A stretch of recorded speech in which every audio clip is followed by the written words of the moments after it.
Olá, está começando mais um Conexões. Eu sou a Camila Maia, uma mulher de pele clara, cis, cabelos escuros e lisos abaixo dos ombros, olhos também escuros. Estou sentada na redação da TV UFG e faz a interpretação para Libras nesse bloco é o Diogo Marques. Ele se identifica como um homem de pele parda, cabelos e olhos castanhos escuros. Mas você pode assistir o nosso programa em diferentes plataformas.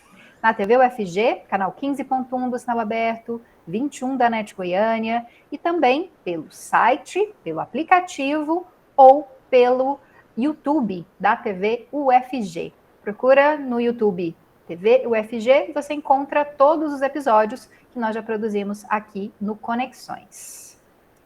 Bom, e o assunto de hoje é o uso medicinal da cannabis. E a gente decidiu falar sobre esse assunto porque os meses de janeiro e fevereiro tiveram dois acontecimentos importantes em relação a isso. No final do mês de janeiro, o governador de São Paulo, Tarcísio de Freitas, sancionou uma lei que dá acesso a cannabis medicinal no sistema público de saúde daquele estado. A medida institui o fornecimento gratuito de medicamentos formulados de derivados, vegetais à base do canabidiol. Isso vai beneficiar pacientes com diversos problemas de saúde, como, por exemplo, pessoas autistas, esquizofrênicas e também pessoas que têm doenças raras. Já aqui, no estado de Goiás, no início desse mês, um empresário que mora em Goiânia ganhou a autorização da Justiça Federal para plantar e usar cannabis para o tratamento de saúde. Essa decisão liberou o uso da cannabis dentro do apartamento onde o empresário mora. Bom, e para falar sobre esse assunto, eu conto com dois entrevistados hoje. Como você sabe, o Conexões é feito de maneira remota, então você nos vê em diferentes quadradinhos. Em um desses quadradinhos está o Jamil Issi Neto, que é advogado criminalista, que participou da redação da Lei Municipal de Goiânia de fornecimento de produtos à base de cannabis pelo SUS, e que também advoga para a Associação de Pacientes que utilizam cannabis de forma terapêutica. Olá, Jamil, muito obrigada pela sua presença. Seja bem-vindo ao Conexões. Olá, Camila. Boa tarde, doutor Antônio. Boa tarde a todos. Um prazer fazer parte aqui. Meu nome é Jamil Issi Neto, sou advogado. Vou fazer minha descrição breve aqui. Sou uma pessoa branca, uso óculos, tenho barba, estou utilizando um paletó e uma camisa azul. Ao fundo tem uma planta e um tecido. Tá certo, muito obrigada, Jamil. Pode contar também com a participação do Antônio Zuardi, médico, professor da Faculdade de Medicina de Ribeirão Preto, da Universidade de São Paulo. Olá, professor, muito obrigada pela sua presença, muito bom poder contar com o senhor aqui. Também peço que se apresente para o nosso público. Olá, Camila, olá, Jamil, a todos que vão nos acompanhar. Eu agradeço o convite e na minha descrição tenho 76 anos, sou calvo, da pele clara, olhos castanhos, tenho um cavanhaque branco e visto uma camisa azul e estou falando do escritório da minha casa. Doutor, vou começar com o senhor. Queria que o senhor explicasse um pouquinho para a gente, claro que a gente vai falar disso ao longo de todo o programa, mas inicialmente, que fizesse um histórico do uso da cannabis medicinal. A gente sabe que muito se discute hoje a respeito, da descriminalização do uso. Queria que o senhor falasse sobre esse produto, inicialmente natural, essa planta, e vem sendo usado ao longo dos anos de forma medicinal. Tá. Camila, é uma história longa, eu vou tentar sumarizar pelo tempo, porque, na verdade, a cannabis é utilizada como medicamento há aproximadamente 5.000 anos. Os primeiros relatos de uso medicinal da cannabis vêm da China, em torno aí do ano 2750 a.C., em que ela fazia parte da farmacopeia da época, na China, né? Da China, ela se difundiu para a Índia, para a Arábia, para vários países do Oriente, onde seu uso teve uma grande repercussão e persiste até hoje. No Ocidente, essa introdução da cannabis como medicamento é bem mais recente, né? Ela data aí de meados do século XIX, quando um médico inglês, William Salgness, fez, após uma viagem à Índia, teve contato com esse uso, e voltando para a Inglaterra, onde ele trabalhava, ele fez vários estudos em animais e humanos, publicou esses trabalhos, e a partir daí teve uma repercussão grande, e o uso atingiu um pico na passagem do século XIX para o século XX, aliás, do século XVIII para o século XIX, né? Em torno aí de 1900, quando os principais laboratórios farmacêuticos da época lançaram produtos com extratos da maconha. Esse uso não teve um tempo muito longo, né? Caiu em desuso por vários motivos. O primeiro deles, porque na época eles não conheciam os constituintes da maconha. E hoje nós sabemos que a maconha tem um número muito grande de componentes, cada um tem efeitos diferentes, né? E dependendo da concentração relativa entre esses componentes, ela vai produzir um efeito. Então, os produtos não tinham uma consistência muito grande de efeitos. E logo em seguida, em 1940, ela foi colocada como uma droga proscrita, né? E a partir daí esse uso praticamente desapareceu, né? Esse uso foi retomado no início dos anos 60, com a identificação dos principais constituintes ativos da cannabis, né? Um trabalho que a gente deve muito a um bioquímico israelense, professor Rafael Mechula. Professor, posso interrompê-lo para a gente falar desses componentes depois? Porque aí a gente explica quais os componentes podem ser usados para quais tipos de doença, que eu acho que vai ficar um pouco mais claro. Que além do senhor falar sobre a questão do uso medicinal, eu queria falar com o Jamil a respeito da criminalização do uso da maconha, né? A gente pode dizer maconha inicialmente, porque é esse nome que a gente usa comumente, né? Mas da cannabis, principalmente por causa do uso recreativo dessa substância, né?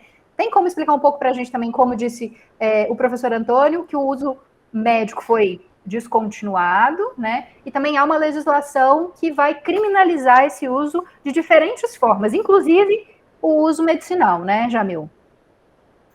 Então, desde 2006, existe a previsão legal na lei de drogas de que a União ela pode autorizar um paciente a cultivar uma planta que é proibida por lei, porque a maconha é uma planta proscrita, ela é proibida de ter a posse dela.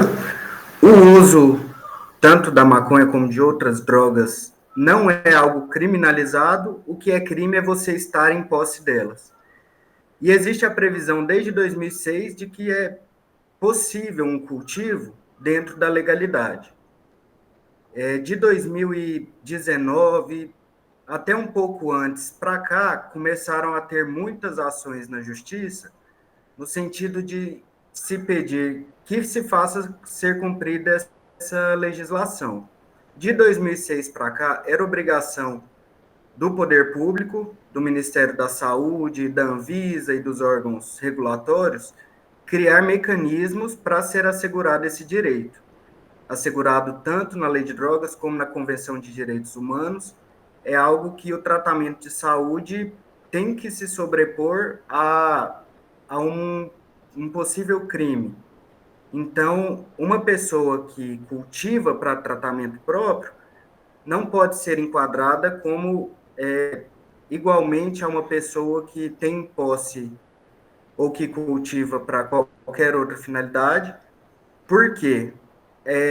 a vítima em um crime de tráfico de drogas ou de posse para consumo próprio é a saúde pública. E uma pessoa que faz o cultivo e busca o seu tratamento, ele não está prejudicando a saúde pública, pelo contrário, ele está buscando se tratar, muitas das vezes eliminando vários outros medicamentos, substituindo única e exclusivamente pelo óleo. Então, é algo que a gente vê pacientes, eu já atendi pacientes que foram presos, pacientes que a polícia foi na casa, destruiu todo o cultivo, que era o meio de tratamento dele, e a gente conseguiu fazer justiça, conseguimos habeas corpus para vários pacientes. Então, hoje em dia é uma realidade, as pessoas estão buscando esse meio de tratamento, primeiro por não ter nenhuma letalidade, não existe registro de morte associado, me corrija se eu estiver errado, doutor, mas não existe nenhum registro de morte relacionado ao uso de cannabis. E a segurança no tratamento com acompanhamento de um médico prescritor. Então, tudo isso são situações que vieram levando os pacientes a buscarem o seu tratamento. Bom, Jamil, vou te interromper um pouquinho para fazer uma pergunta para o nosso público que muitas vezes não compreende tão bem assim a questão jurídica, né? Hoje, quem necessita de um medicamento à base da cannabis, o que ele deve fazer? Já que ainda não há uma legislação, né, que libere totalmente o uso. Queria que você explicasse isso para a gente. Quais os caminhos devem ser tomados para que as pessoas possam se utilizar desses medicamentos? Camila, existem alguns caminhos que os pacientes costumam tomar quando pegam uma prescrição de cannabis. Ou ele pode comprar na farmácia, se for o caso, né? Hoje já existem alguns produtos registrados que vendem na farmácia com os princípios ativos, o THC, o CBD. Ele pode fazer o pedido de importação. Essas duas vias são as mais caras atualmente, é o que sai com valor mais elevado. Ele pode procurar uma associação de pacientes. Hoje no Brasil existem diversas associações que auxiliam os pacientes a terem acesso ao seu óleo, ou ele pode entrar com um pedido na justiça para cultivar em casa e fazer seu próprio óleo.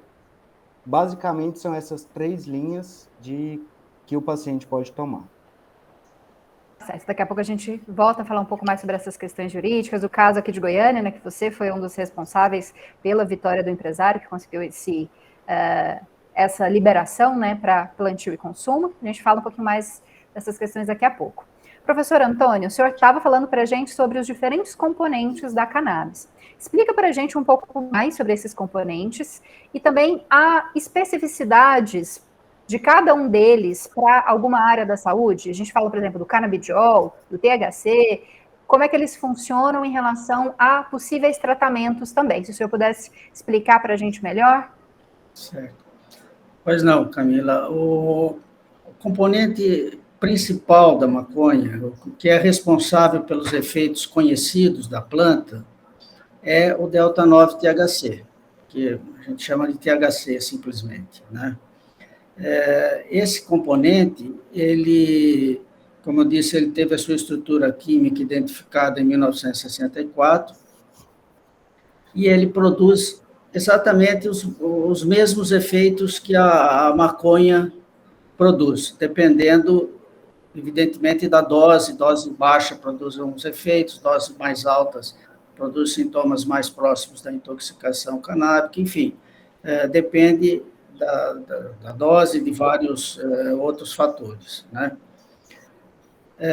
Mas, além do THC, a cannabis tem um número muito grande de componentes, né? Se a gente considerar só os componentes que são típicos da planta, que são chamados de canabinoides, nós temos atualmente identificados em torno de 100 canabinoides, né? Evidentemente que não tem o 100 numa planta, mas tem composições diferentes deles em cada planta, né? O dois desses componentes são os mais estudados, né? O THC, que foi o primeiro, né? E que, por ser o primeiro, ele foi os estudos dele são mais intensos e precoces, né? E o canabidiol, que durante a década de 70, ele era considerado um canabinoide inativo. E ele era considerado inativo porque ele não produzia os efeitos que a planta produz, né? Esse conceito modificou-se na década de 70, muito em função de trabalhos brasileiros realizados na Unifesp, por um grupo liderado pelo professor Elisaldo Carlini, né? Esses estudos do professor Carlini, inicialmente, eles mostraram que o canabidiol interferia nos efeitos do THC, né? Então, se ele interferia nos efeitos do THC, ele devia ter algum efeito. E, posteriormente, o próprio grupo do professor Carlini mostrou que, na verdade, o CBD tinha também efeitos próprios, que eram diferentes do THC, mas tinham seus efeitos próprios, né? O primeiro deles, com interesse terapêutico, também evidenciado inicialmente pelo grupo do professor Carlini, foi o efeito antiepilético, né? Em 1973, veja que já faz um bom tempo, né? O grupo do professor Carlini publicou 2 trabalhos mostrando o efeito anticonvulsivante do canabidiol em roedores. E no final dessa década, em 1980, esse mesmo grupo publicou o primeiro ensaio clínico duplo cego, controlado por placebo, etc., com pacientes epiléticos resistentes aos tratamentos próprios para a epilepsia, né? E eram epiléticos adultos. Esse estudo, que foi publicado em 80, por um desses motivos que a gente não consegue identificar bem, passou mais de 30 anos, esse assunto ficou esquecido da literatura e da pesquisa, né? E ele foi retomado apenas em 2013, não pelos pesquisadores, mas pelos pais de crianças que tinham epilepsias graves e não responsivas aos antiepiléticos habituais, e isso abriu novamente o interesse pelo assunto, e a partir daí os estudos com o canabidiol aumentaram tremendamente, né? E hoje ele é estudado numa gama muito grande de patologias, evidentemente que em níveis diferentes de evidências, né? Mas a maioria delas ainda em estudo, né? E acho que é mais ou menos isso. Tem outros componentes também, são menos estudados, mas esses 2 são os que têm mais estudos. Bom, tá certo. Vou para um rápido intervalo, mas a gente volta dentro de alguns minutinhos para continuar a tratar do uso medicinal da cannabis. Professora, até me corrija, eu falo cannabis, o senhor fala de uma forma diferente. Qual que é o correto? Isso é meio controverso, né? Mas os dois são... Dá para se entender. Tá bom. Vou continuar falando cannabis, então, porque eu acho que é o jeito que eu aprendi a falar. Acho que você em casa está entendendo e acho que também está entendendo um pouco melhor sobre o uso medicinal, sobre as questões jurídicas envolvendo, né, a possibilidade desse uso para o tratamento de diferentes problemas de saúde. Eu espero que você continue com a gente, porque no próximo bloco tem mais conversa.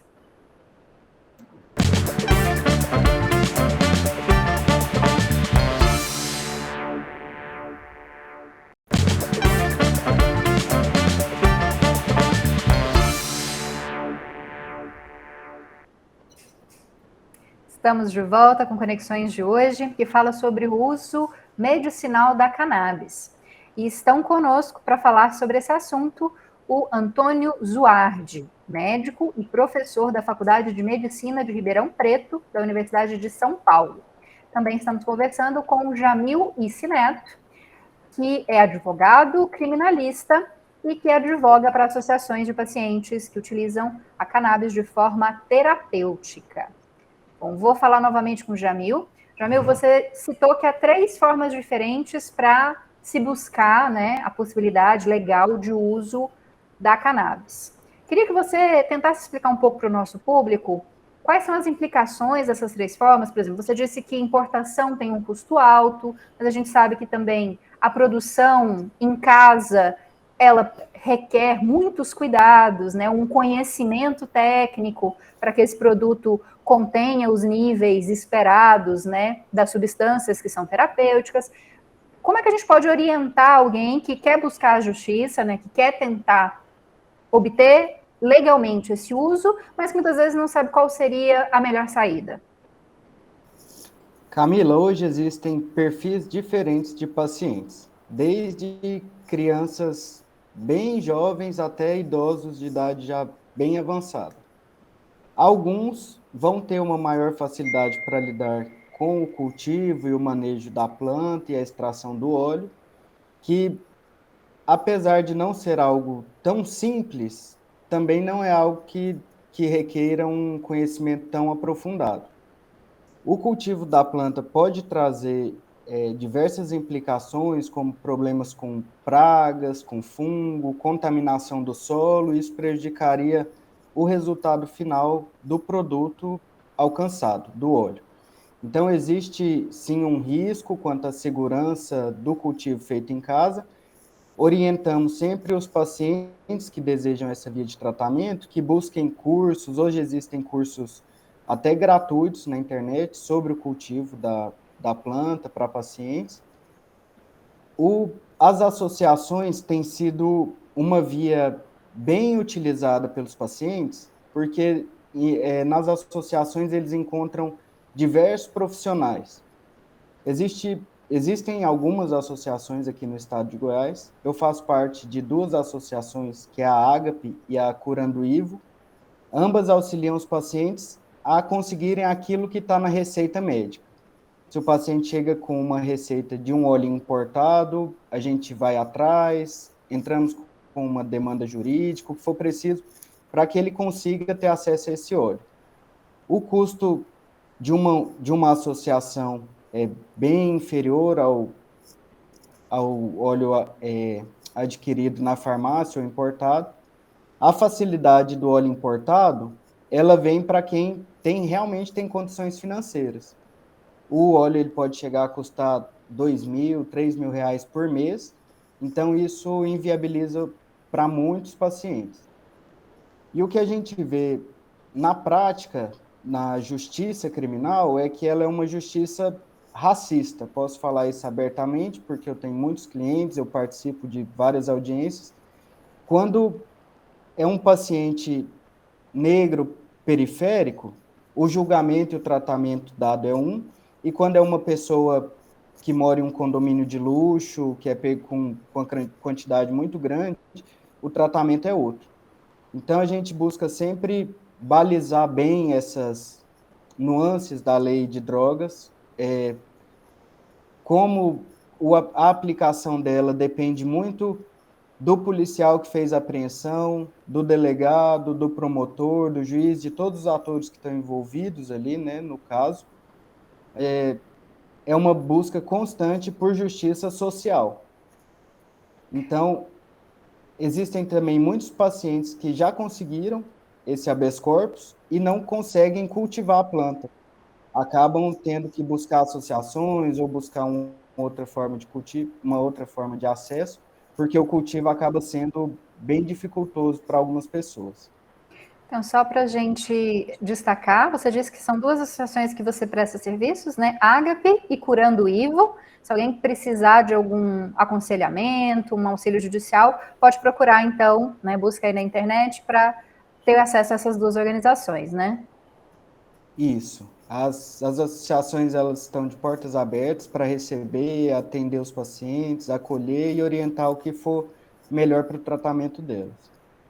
Doutor Antônio, queria que o senhor falasse para a gente quais são os problemas de saúde que geralmente podem ter bons resultados, né, um tratamento positivo com o uso da cannabis medicinal. O senhor citou a epilepsia, né, que fez com que as pesquisas fossem retomadas, mas hoje em dia a gente sabe de uma gama de outros problemas que também podem ser tratados, né, com o uso dessa substância. Então, Camila, em medicina, para um produto, uma substância, se transformar num medicamento, ele tem que seguir uma série de passos, né? E ele só é liberado como medicamento quando a agência reguladora daquele país libera aquela medicação, sabendo que ela é efetiva e que ela tem poucos efeitos adversos e são efeitos controláveis, né?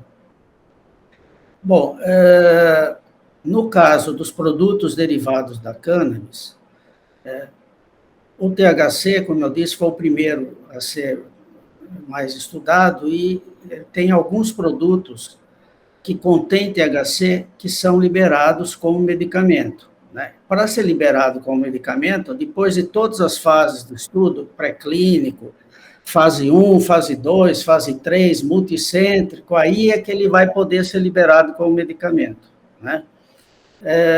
Alguns produtos com THC, o primeiro produto com um análogo do THC, o Nabilone, ele foi liberado como medicamento nos Estados Unidos em 1981, com uma indicação específica para náuseas e vômitos, especialmente nas quimioterapias, né?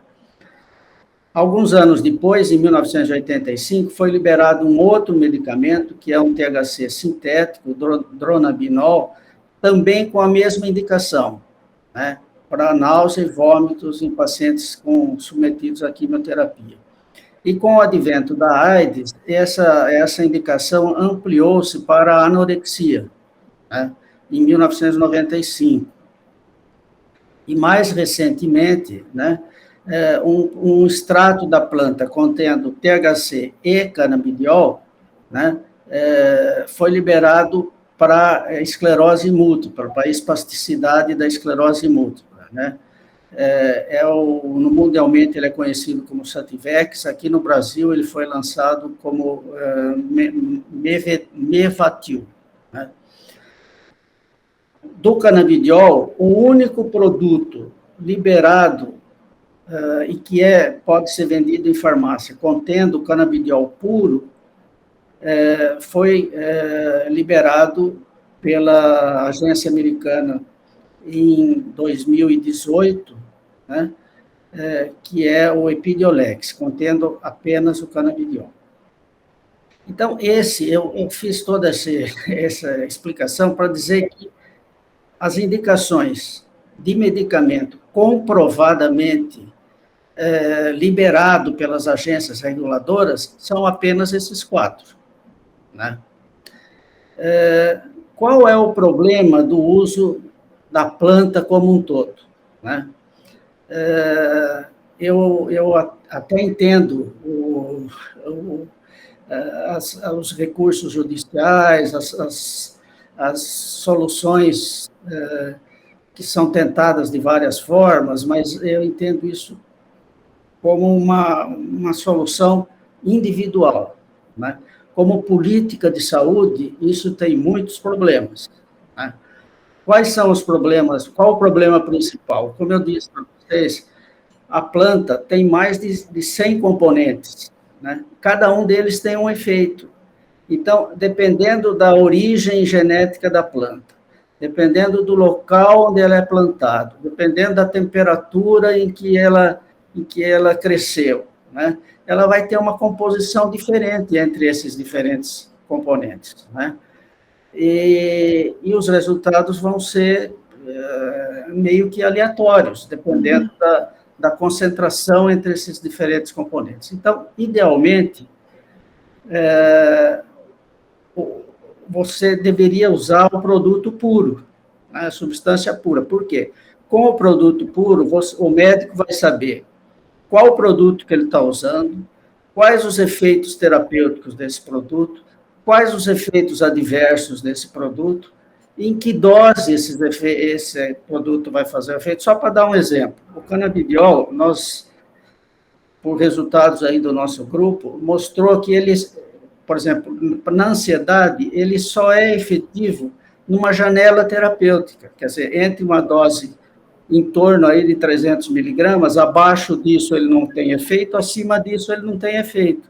Então, veja, que o médico, para prescrever com segurança uma medicação, ele precisa saber que substância ele está usando, que dose ele está usando, enfim, ter conhecimento sobre a substância. Né?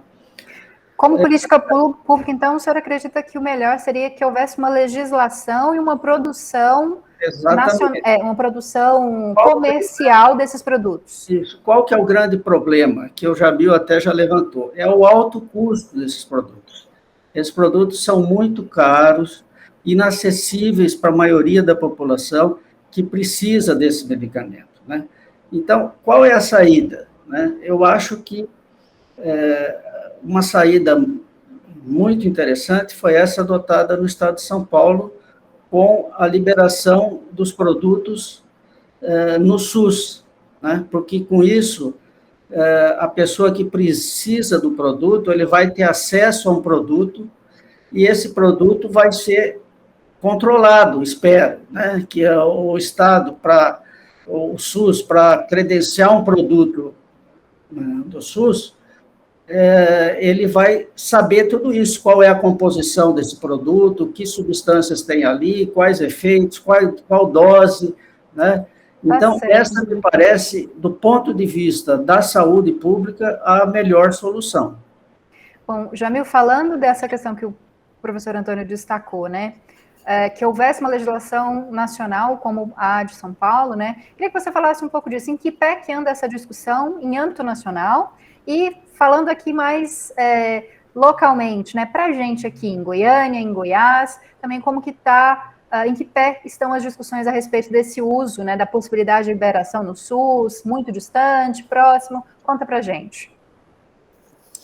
Aqui em Goiânia especificamente, desde 2021, já existe uma lei que foi aprovada dentro da Assembleia, que é basicamente o mesmo da lei de São Paulo, que também tem previsão no Rio de Janeiro, na Paraíba, no DF, vários estados já têm praticamente essa mesma redação de lei. A previsão legal também, ela incentiva que o Estado forneça medicamentos. Eu não gosto nem de usar a palavra medicamento, né? Porque o medicamento ele precisa passar por várias fases, várias etapas para aprovação. O que a Anvisa chama são de produtos de cannabis. O canabinoide sintético, como o doutor Antônio falou, o dronabinol, ele já trouxe mortes, já existem mortes relacionadas ao uso dos canabinoides sintéticos. Então, e aos canabinoides isolados também, o que eu tenho escutado muito são a preocupação em relação a um efeito que chama efeito comitiva, ou entourage effect, que são os efeitos que é o óleo da planta inteira que traz para o paciente. Isso não sou eu que estou falando, são os pacientes que me relatam. Alguns já tentaram utilizar o óleo isolado, o óleo sintético, não funcionaram, recorreram para o óleo da planta inteira, que são todos os canabinoides, terpenos, flavonoides, tudo que tem na planta. Então, em âmbito estadual, já existem regulamentações. Em âmbito municipal, que eu tenho conhecimento, Goiânia e Búzios já tem essa regulamentação. Existem algumas frentes parlamentares também, dentro do Congresso Federal, que tem o projeto de lei 399, que ele traz uma ampliação do acesso, mas o cultivo somente por pessoas jurídicas, não por pessoa física.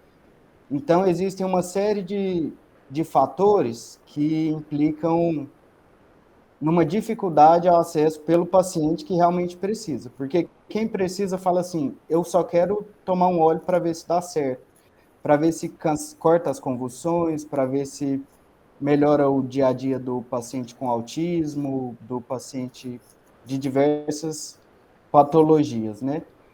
Então, a nível nacional existe uma tramitação em andamento de um projeto de lei já antigo, que já foi reformulado, já tirou artigo, já pôs artigo. Então, está caminhando. É algo que a gente não acredita que vá voltar, só a tendência é ir para frente, caminhando, mais estudos científicos sobre o assunto. Hoje os estudos são muito limitados. Tem 2 universidades federais aqui do Brasil que possuem autorização para pesquisa, para estudos. E um outro fator que é interessante também é que o paciente que produz o óleo em casa, ou até todas essas associações, elas também conseguem fazer análise do óleo. Por 200, 300 reais, você consegue fazer uma análise de quais os canabinoides básicos que tem ali, e pagando um pouquinho mais caro, você consegue uma análise completa do seu óleo para você saber exatamente o que você está tomando. Inclusive, nas decisões judiciais, quase sempre vem essa ressalva do juiz falando que o paciente pode levar o óleo dele para laboratórios, para faculdades, instituições de pesquisa, para fazer a parametrização desse óleo, para ele saber realmente o que ele está tomando. E o tratamento, na maioria das vezes, é combinado entre o paciente e o médico. O paciente fala como que está sendo a resposta, como que está indo, e o médico vai orientando e acompanhando os efeitos colaterais. Bom, Antônio, eu queria que você falasse um pouco disso,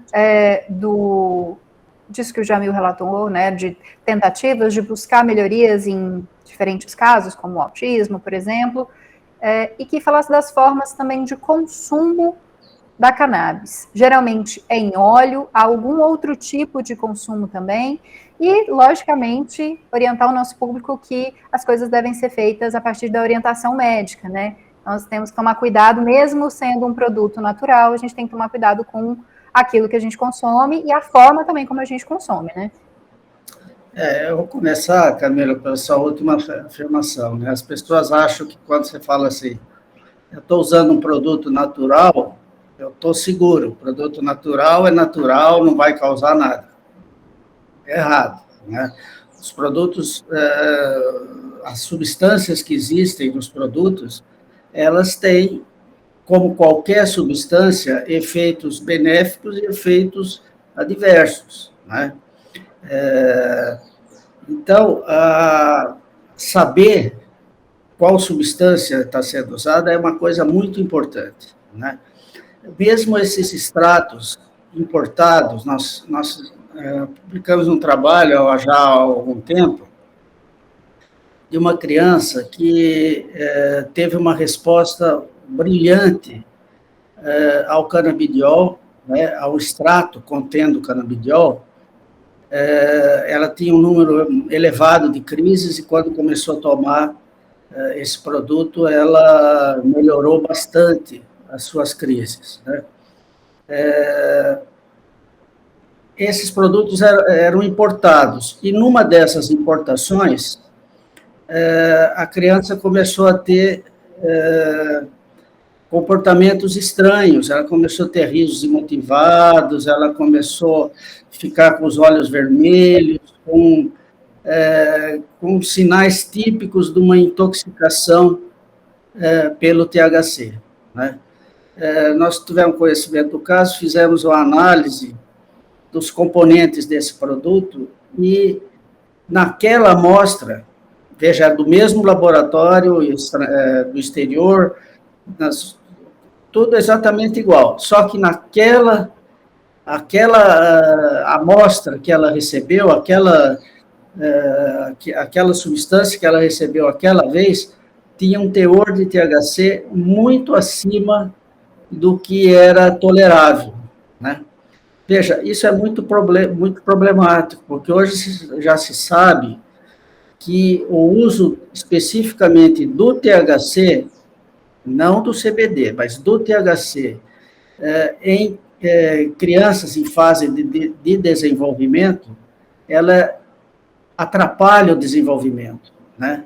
E já tem estudos mostrando que o uso prolongado nessa fase, com crianças abaixo aí de 15 anos, tal, do THC ou da maconha com alto teor de THC, aumenta o risco de alterações cognitivas, de esquizofrenia, de uma série de patologias, né?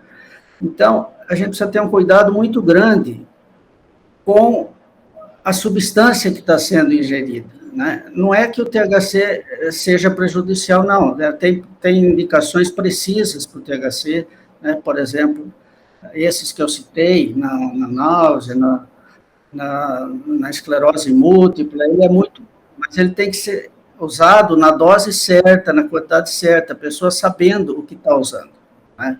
Daí o cuidado em se saber exatamente o que está sendo usado, né? Só de passagem, Jamil, esse efeito locomotivo aí que você comentou, né, é uma coisa muito discutida, e nós estamos terminando uma revisão ampla sobre esse assunto, né, mostrando que realmente tem algumas combinações que são favoráveis, mas o problema é saber qual é a combinação que é favorável. E isso só estudos que vão determinar a mistura desse canabinoide com aquele, nessa dose, naquela dose, pode ser efetiva, mas isso tem que ser estudado, não pode ser uma coisa aleatória, que você pega um pedaço da planta e usa e isso vai ter bons efeitos. Bom, o nosso tempo está chegando ao fim. Sei que a gente poderia falar sobre muitas outras coisas a respeito disso. Agradeço a presença do Jamil por estar aqui com a gente. E parabenizo também pela conquista, né? Você foi o advogado do empresário que conseguiu, a partir de agora, produzir e consumir, né, de forma legal, o extrato da cannabis. Muito obrigada por estar aqui com a gente, por falar desses aspectos legais. E eu espero que a gente possa continuar tratando desse assunto, né, dos avanços, quem sabe, da nossa legislação. Obrigado, Camila, pelo convite, agradeço a participação e estou à disposição sempre que precisarem e quiserem me convidar, estou aqui. Obrigada. Muito obrigada também, doutor Antônio, pela sua participação. Uma honra poder contar com o senhor aqui para nos explicar tão bem a respeito desse tratamento. Espero também poder conversar com o senhor em outros momentos. Agora que a gente consegue fazer de forma remota, a gente pode contar com o senhor aí direto de São Paulo para nos ajudar a entender um pouco melhor sobre isso. Tá ótimo, Camila. Eu que agradeço a oportunidade, né? E sempre que for possível, estou à disposição. E você que está nos acompanhando, passe para não sair daí, porque a gente volta rapidinho com mais informações para você. Além disso, eu te convido também a seguir a gente nas redes sociais. Elas estão aparecendo aqui embaixo. YouTube, Facebook, Twitter, Instagram, só procurar por @TVUFG. E também a gente tem TikTok agora, viu? Lá é @canal TVUFG. Você pode curtir, comentar, compartilhar o nosso conteúdo. Também pode mandar sugestão de pauta. Vai aparecer o nosso número aqui de WhatsApp, onde você envia para a gente a sugestão de um tema que você quer ver discutido. Nosso número é o 62991811406. Daqui a pouquinho eu volto com mais informações. Não sai daí. A gente volta rapidinho.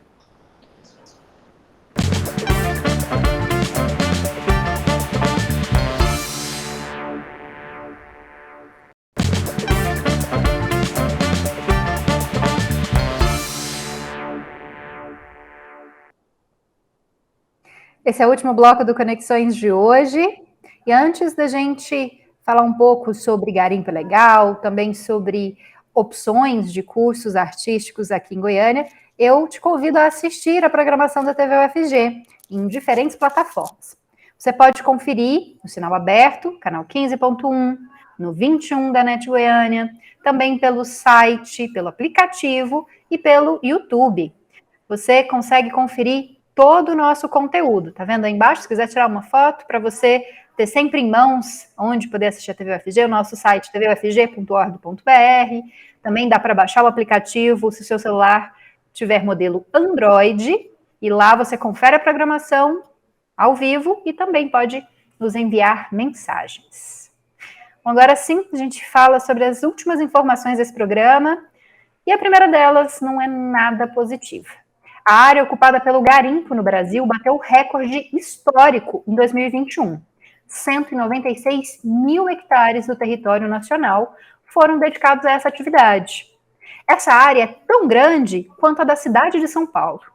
E esse número vem subindo de forma acelerada desde o ano de 2016. O crescimento mais agudo nos últimos anos foi o garimpo ilegal. na terra indígena Yanomami, que está enfrentando uma calamidade de saúde, uma calamidade ambiental, que nós já estamos acompanhando alguns programas, sofreu muito nos anos de 2020 e 2021. Para você ter uma ideia, a área ocupada pelo garimpo ilegal quadruplicou, ou seja, ela está 4 vezes maior em relação ao ano de 2020 para o ano de 2021. Esses números foram analisados pelo MAP Biomas e coletados por meio de imagens de satélites e dados de diferentes órgãos, como o Serviço Geológico Brasileiro e o INPE, que é o Instituto Nacional de Pesquisas Espaciais. E essas informações foram divulgadas na última semana pela seção Igualdades, da revista Piauí. E agora uma dica para você que mora aqui em Goiânia e que pode doar sangue.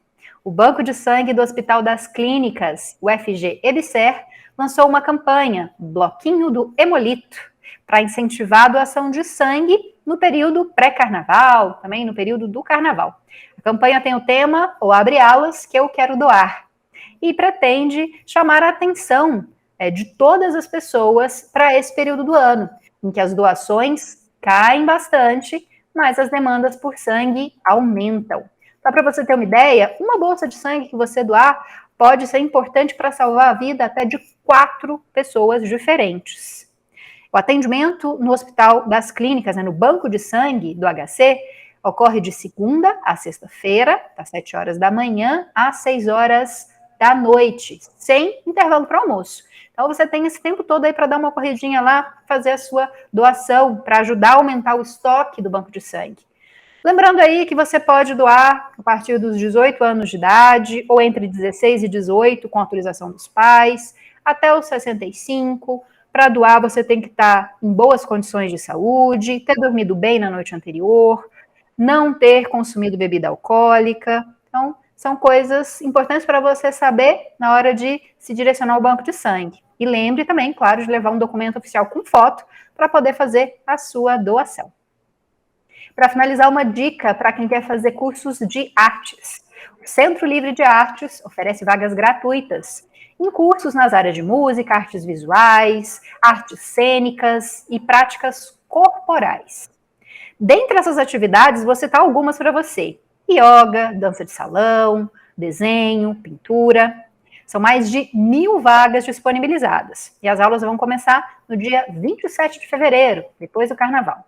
Todas as informações sobre os cursos, as datas, os horários e também o formulário para inscrição no Centro Livre de Artes estão disponíveis no perfil do CLA, lá no Instagram. Só você digitar centrolivre.goiânia, centrolivredeartes.goiânia. Está aparecendo aqui embaixo na nossa tela para que você possa buscar informações, seguir também o perfil, né, e acompanhar o que o Centro Livre de Artes oferece para você. Para quem não sabe onde fica o Centro Livre, lá no Bosque dos Buritis, no setor oeste. Facinho de chegar, as oficinas são gratuitas, então se você quer se dedicar aí a alguma área artística, é só procurar, então, pelo Centro Livre. E é assim que eu me despeço de você, te convidando a assistir o Conexões, toda quinta-feira, 4h30 da tarde, ou no domingo, 7 horas da manhã, para você que acorda cedo no final de semana. Espero que você continue acompanhando a programação da TV UFG e até a próxima semana.